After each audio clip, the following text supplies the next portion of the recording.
ఈరోజు breaking news లో మాతో చేరినందుకు ధన్యవాదాలు. ఇది ఈ వార్త యొక్క 1 నిమిషం సారాంశం. నమస్కారం. తాజా వార్తలకు స్వాగతం.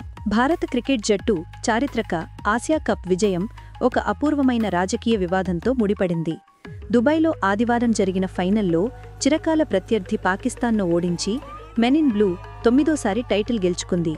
కానీ బహుమతి ప్రధానోత్సవంలో ఒక గంటపాటు జరిగిన షాకింగ్ డ్రామాతో ఆ సంబరం చెదిరిపోయింది. కెప్టెన్ సూర్యకుమార్ యాదవ్ నేతృత్వంలోని భారత జట్టు మొత్తం ఆసియా క్రికెట్ కౌన్సిల్ అధ్యక్షుడు, పాకిస్తాన్ క్రికెట్ బోర్డ్ చీఫ్ అయిన మొహ్సిన్ నఖ్వీ నుండి ట్రోఫీని స్వీకరించడానికి నిరాకరిస్తూ ఒక సామూహిక, స్పష్టమైన నిర్ణయం తీసుకుంది. టోర్నమెంట్ అంతటా నఖ్వీ చేసిన రాజకీయ ప్రకటనలు, వివాదాస్పద సోషల్ మీడియా పోస్టులకు వ్యతిరేకంగా ఇది ఒక బలమైన నిరసన. పాకిస్తాన్ అంతర్గత మంత్రి అంటే ఇంటీరియర్ మినిస్టర్ కూడా అయిన నఖ్వీ అవార్డును తానే ఇవ్వాలని పట్టుబట్టడంతో పరిస్థితి మరింత ఉద్రిక్తమైంది. సుదీర్ఘ వాదనల తర్వాత నఖ్వీ ట్రోఫీని తీసుకుని పోడియం నుండి వెళ్లిపోయినట్లు ఆరోపణలు వచ్చాయి. దీంతో విజేత భారత జట్టు ఊహాత్మక ట్రోఫీతోనే విజయాన్ని జరుపుకోవాల్సి వచ్చింది.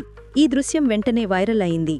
బీసీసీఐ ఈ సంఘటనను చాలా క్రీడావిరుద్ధమైనది అని తీవ్రంగా ఖండించింది.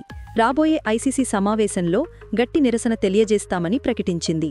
మైదానంలో గెలుపు అనేది అసలు పోరాటానికి కేవలం ఆరంభం మాత్రమే అని ఈ పెద్ద వివాదం నిరూపించింది. మీరు మా వార్తల సంక్షిప్తాన్ని చూశారు. పూర్తి వివరాల కోసం దయచేసి ఈ వార్తను కొనసాగించి చూడండి. ఆదివారం సెప్టెంబర్ 28, 2025న దుబాయ్ అంతర్జాతీయ క్రికెట్ స్టేడియంలో భారత విజయోత్సవానికి రంగం సిద్ధమైంది. టోర్నమెంట్లో పాకిస్తాన్పై మూడోసారి నిర్ణయాత్మకంగా విజయం సాధించిన టీమిండియా రికార్డు స్థాయిలో 9వ ఆసియా కప్ను గెలుచుకుంది. కానీ మ్యాచ్ అనంతర బహుమతి ప్రధానోత్సవం అంతర్జాతీయ క్రికెట్ సంబంధాలలో ఒక కొత్త, హీనమైన స్థితికి చేరుకుంది. ఈ మొత్తం వివాదానికి మూల కారణం ఒకే వ్యక్తి మరియు అతని 2 పాత్రలు, మొహ్సిన్ నఖ్వీ. ఆయన Pakistan cricket board chairman, Asia cricket council అధ్యక్షుడు మరియు చాలా ముఖ్యంగా పాకిస్తాన్ అంతర్గత మంత్రి కూడా. నఖ్వీ నుండి ట్రోఫీని తీసుకోకూడదని భారత జట్టు తీసుకున్న నిర్ణయం టోర్నమెంట్ అంతటా నఖ్వీ చేసిన రాజకీయ చర్యలకు వ్యతిరేకంగా చేసిన ముందస్తు సామూహిక నిరసన.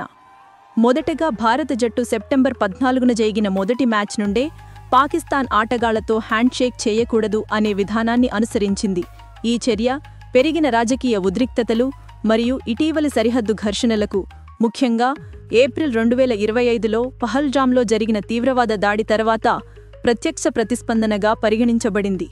ఆ దాడి బాధితుల కుటుంబాలకు తమ మొదటి విజయాన్ని కెప్టెన్ సూర్యకుమార్ యాదవ్ బహిరంగంగా అంకితం చేశారు. రెండవది, నఖ్వీ స్వయంగా పదే క్రీడను రాజకీయం చేశారనే ఆరోపణలు ఉన్నాయి. టోర్నమెంట్ సమయంలో ఆయన సోషల్ మీడియాలో భారత్ వ్యతిరేక, సైనిక థీమ్లకు సంబంధించిన రెచ్చగొట్టే పోస్టులను తిరిగి పోస్ట్ చేశారని సమాచారం. బీసీసీఐ వర్గాల ప్రకారం ఏసీసీ అధ్యక్షుడి నుండి ఇటువంటి ప్రవర్తన పూర్తిగా అనుమోదనీయం కాదు. ఫైనల్ రాత్రి బహుమతి ప్రధానోత్సవం దాదాపు 1 గంట ఆలస్యమైంది. భారత జట్టు Emirates cricket board vice chairman Khalid Al Zarooni వంటి ప్రత్యామ్నాయ ప్రముఖుని నుండి ట్రోఫీని స్వీకరించడానికి సిద్ధంగా ఉన్నప్పటికీ వారి అభ్యర్థన తిరస్కరించబడింది. నఖ్వీ అవార్డును తానే ఇవ్వాలని పట్టుబట్టారు. ఈ సుదీర్ఘ ప్రతిష్టంభన తర్వాత నఖ్వీ ట్రోఫీ మరియు విజేతల పతకాలను పోడియం నుండి తీసుకుని వెళ్లిపోయారని ఆరోపణలు వచ్చాయి. ఈ సంఘటన ప్రభావం చాలా ముఖ్యమైనది. భారత జట్టు మైదానంలో సంపాదించిన స్వచ్ఛమైన క్రీడా విజయానికి కూడా ట్రోఫీ నిరాకరించబడింది. తన నిరాశను వ్యక్తం చేస్తూ కెప్టెన్ సూర్యకుమార్ యాదవ్ తన మొత్తం ఆసియా కప్ మ్యాచ్ ఫీజును భారత సాయుధ పడప్లానకు విరాళం చేస్తానని బహిరంగంగా ప్రకటించారు. ఈ నిరాకరణను ఆయన శక్తివంతమైన జాతీయ మద్దతు ప్రకటనగా మార్చారు. ఈ సంఘటనను ఆయన చాలా దురదృష్టకరం మరియు క్రీడా విరుద్ధం అని అభివర్ణించారు. మరోవైపు పాకిస్తాన్ కెప్టెన్ సల్మాన్ అలీ ఆగా భారత జట్టు ప్రవర్తనను విమర్శించి వారు క్రికెట్ ఆటను అగౌరవపరుస్తున్నారని ఆరోపించారు. ముందుకు చూస్తే బీసీసీఐ సెక్రటరీ దేవజిత్ సైకియా నవంబర్లో దుబాయ్లో జరగబోయే తదుపరి ఐసీసీ సమావేశంలో మొహ్సిన్ నఖ్వీకి వ్యతిరేకంగా చాలా తీవ్రమైన మరియు బలమైన నిరసన తెలియజేస్తామని ధృవీకరించారు.